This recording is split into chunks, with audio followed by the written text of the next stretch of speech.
Haleluya. Kita bersyukur kepada Tuhan, kita masih bisa terus mendapatkan berkat yang besar, yaitu berkat firman Tuhan. Hari ini kita membaca di dalam Kolose pasal yang ketiga, ayat 16 dan ayat 17. Dan saya memberikan judul renungan kali ini adalah saling menasehati dan memperingatkan. Nah, Kolose pasal 3 ayat 16 dikatakan, hendaklah perkataan Kristus diam dengan segala kekayaannya di antara kamu, sehingga kamu dengan segala hikmat mengajar dan menegur seorang akan yang lain, dan sambil menyanyikan mazmur dan puji-pujian dan nyanyian rohani, kamu mengucap syukur kepada Allah di dalam hatimu. Maka ada 3 poin penting yang saya dapatkan dari pembacaan satu ayat ini. Yang pertama adalah memiliki perkataan Kristus secara melimpah-limpah. Kenapa saya katakan demikian?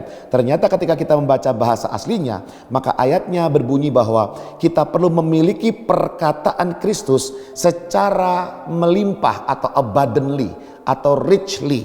Nah, perkataan di sini bahasa aslinya adalah logos, sehingga ini bicara tentang semua kebenaran perkataan Kristus. Apakah ada perkataan Kristus di dalam kehidupan kita? Apakah ada logos yang berlimpah-limpah di dalam diri kita? Ini adalah hal pertama yang perlu dimiliki murid Kristus sebelum kita saling menasehati, sebelum kita saling menegur. Maka pastikan nasihat dan teguran itu sumbernya adalah logos, sumbernya adalah perkataan Kristus yang dwell in, yang diam di dalam kita, berlimpah-limpah, bahkan memberikan hikmat in all wisdom kepada kita. Dan poin yang kedua adalah mengajar dan menegur sambil menyanyikan mazmur.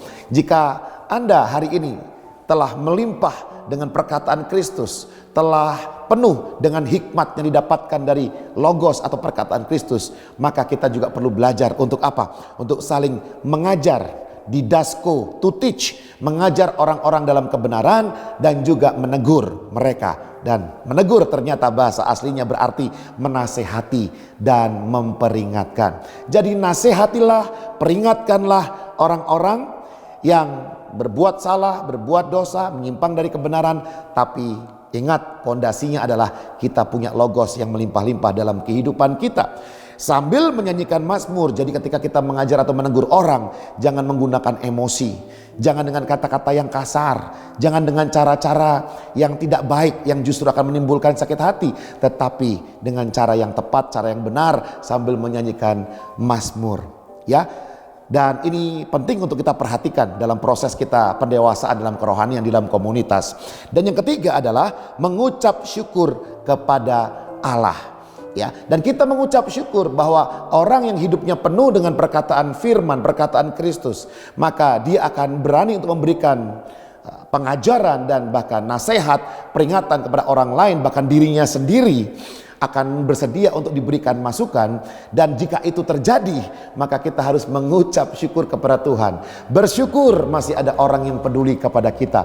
Bersyukur masih ada orang yang mau menegur kita, membawa kita kepada yang benar. Bersyukur Tuhan masih memberikan kepada kita kepercayaan untuk kita mengajar, berkhotbah, memberitakan firman, bahkan memberikan teguran, peringatan kepada orang-orang yang sedang bersama-sama juga bertumbuh di dalam pengenalan akan Tuhan.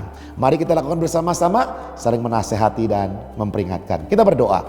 Terima kasih Bapa yang baik, berikan kami Tuhan kesungguhan, kehausan akan firman-Mu, sehingga kehidupan kami penuh atau dipenuhi dengan kebenaran, perkataan firman, perkataan Kristus, logos itu melimpah-limpah dalam hidup kami, sehingga memberikan kami bermacam-macam hikmat. Dan oleh karena itu kami boleh mengajar dan menegur dan juga mengucap syukur di dalam segala keadaan. Terima kasih Bapak, dalam nama Yesus kami berdoa dan bersyukur. Haleluya. Amin. God bless you all.